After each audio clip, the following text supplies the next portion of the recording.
So good morning mga kaibigan, Luzon, Visayas at Mindanao at kahit iba't ibang panig ng daigdig. Welcome back to my channel, Katutubo TV Vlog. So nandito po tayo mga kaibigan sa ating small building or tinatawag na labyrinth.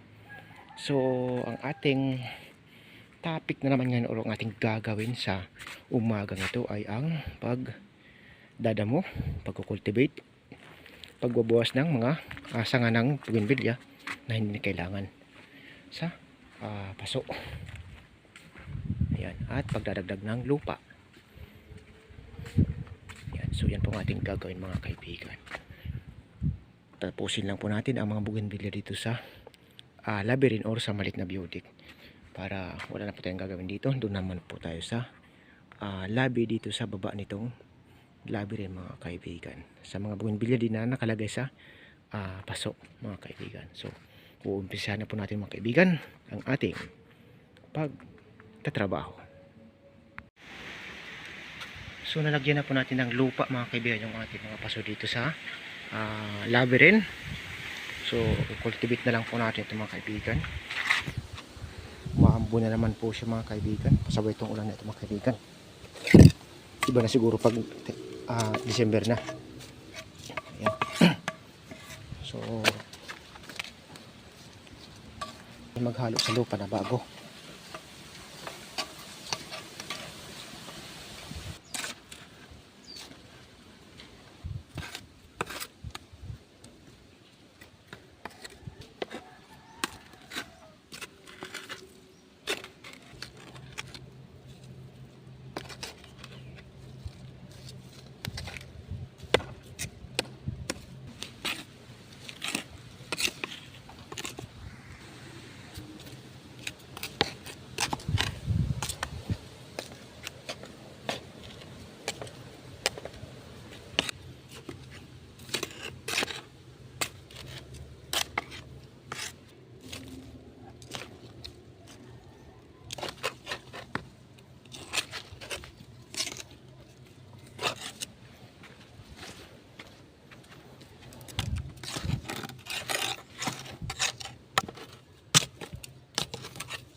So ayan po mga kaibigan, natapos na rin po tayo sa wakas sa ating ginagawa dito sa small biotic or sa labyrinth.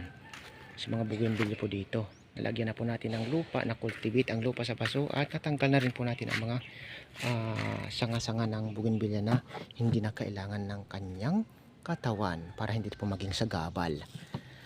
Ayan. So hindi pa po natin ito nawalis mga kaibigan. So wawalisin po natin ito pero hindi na po natin papakita sa ating video. Ayan.